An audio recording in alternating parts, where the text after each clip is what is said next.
Hi, this is Lisa. This first time আমি studio session করলাম। গানটা মিস্টার রহমানের কম্পোজিশন, উনি তো outstanding. We tried our best.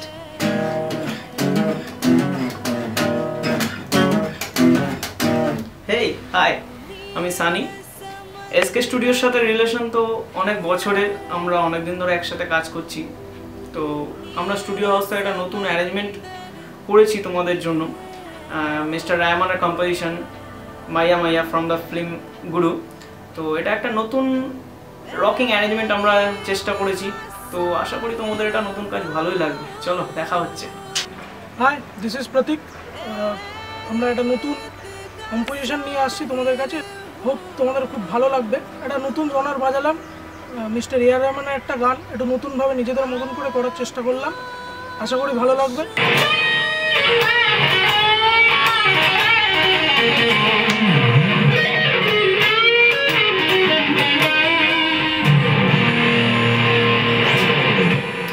High, আমি শুভ্র।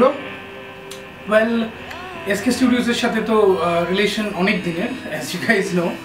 শৈবাল is a very good friend. তাছাড়াও সানি, প্রতীক, সবাই আমরা খুব ভালো বন্ধু। তো সবাই মিলে একটা ছোট্ট একটা প্রোডাকশন হাউস আর কি করেছি, অ্যাপ্রক্সিমেটলি বলাই যেতে পারে। সো ফাইনালি আমরা ফার্স্ট কাজ করলাম হচ্ছে দ্য সং মাইয়া মাইয়া ফ্রম দ্য ফিল্ম গুরু। তো ইটস কাইন্ড অফ বলতে পারো ফাঙ্কিশ অ্যারেঞ্জমেন্ট। দেন অ্যাগেন একটু রক, মানে ফিক্সড কোনো জনার বলাটা খুব চাপ আর কি। তো দেন অ্যাগেন অনেক কিছু ট্রাই করেছি, ইটস ভেরি মাচ এক্সপেরিমেন্টাল। তোমরা সবাই জানো গানটা বেসিক্যালি মিস্টার রহমানের কম্পোজিশন। তো উনি তো ভগবান, কিছু বলার নেই, হ্যাটস অফ। তো let's see, we have tried it, মানে আমাদের মতো করে চেষ্টা করেছি। Hope you guys like it. চলো, স্টে টিউনড, দেখা হচ্ছে।